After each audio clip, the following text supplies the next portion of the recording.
ladies and gentlemen, let's dive right on into it.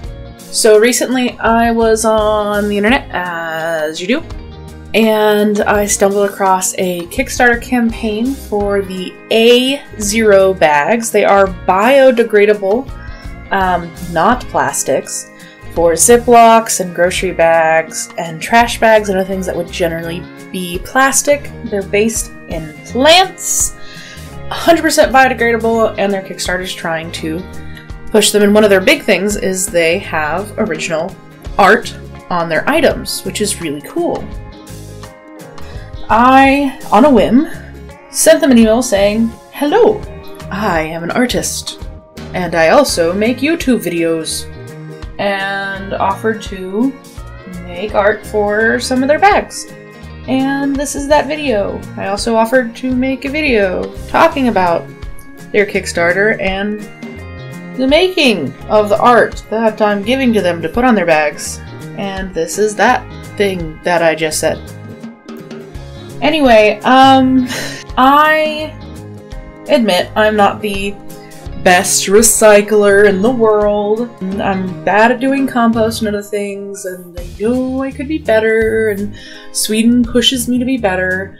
The only thing that we consistently recycle in my household to the best we can is plastic bottles. We try to get other things, but in our current lifestyle, being the top floor of a building, no elevator, and the trash house being a good walk away, it's not the easiest for us to be kind to Mother Nature. I do try really hard in my art classroom, and I've talked about this before, I think especially in my last Scrawler Box video, that I really do try to separate things in my classroom. I do try to use recyclable materials. I try to avoid arts and crafts that are in general really bad for the environment in my classroom, just because art classes can produce so much terrible garbage. And a lot of it, I mean, the kids are happy with it when they're done, and then it immediately goes in the bin. They don't care. I even have in my art room trash bin for paper and a trash bin for not paper. I'm not sure if the janitorial staff dispose of it accordingly, but that's my attempt because I don't take out my own garbage. Anyway, so what we have is I wanted to create an artwork having to do with, you know, nature and cool stuff. The first one I did was a fish, and it was ugly. Then I started looking to do another one. I knew I wanted to do contrasting colors. And in the email that I got back from A0, hey, they emailed me back and said, "Sure, give us art, it'd be cool. Yeah, we're awesome." Oh my. But they said that they can do gradients, so I really wanted to lean heavily on that, and I haven't sent it to them yet. I will be sending it to them at the end of this video, but I hope that the gradients that I did are okay. I really like them. I think they're really pretty and soft, and I'm really proud of the artwork in the end. So the colors I chose for the final one was this kind of duller magenta-y red pink. I don't know, it's not vibrant. It is, but it's not like neon. And then they kind of a mint green. They're contrasting with each other. And I thought it was just a really pleasant combination.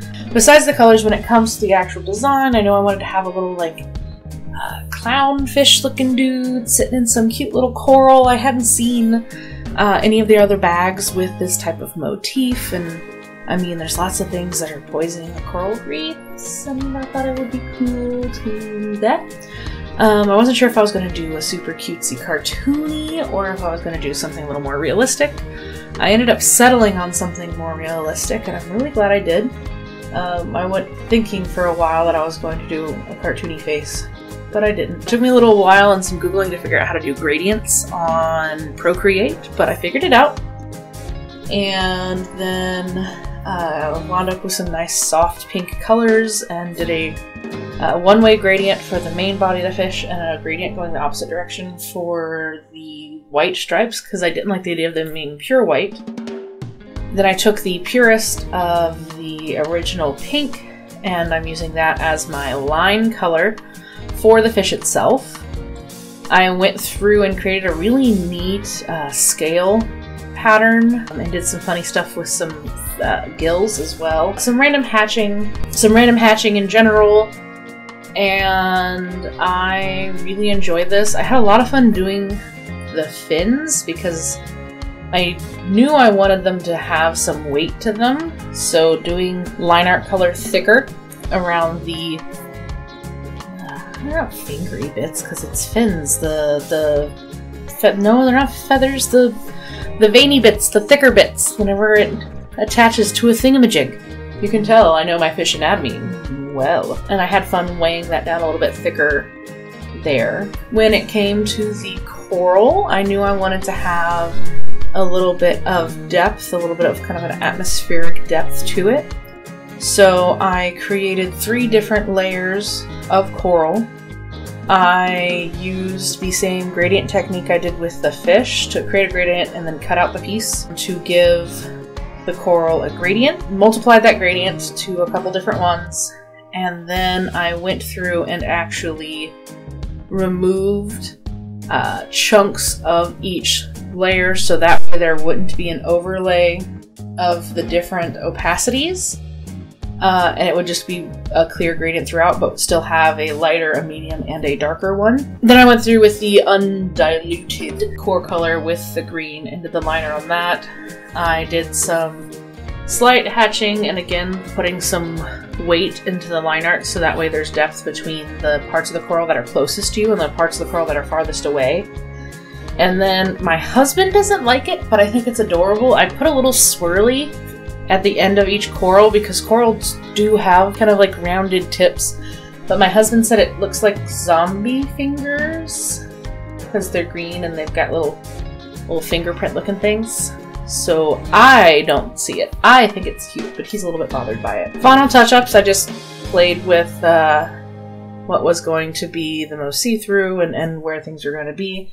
I wanted to make sure, like I said, that there wasn't a whole bunch of different areas doing an overlay, just so that way, hopefully, if they can do this gradient, it would be easiest and most clear to print. And in the end, I'm really happy with this fish. I might wind up doing some more designs for them, but for the time being, I am proud of this. I like it. I really like the colors, and I hope they like it.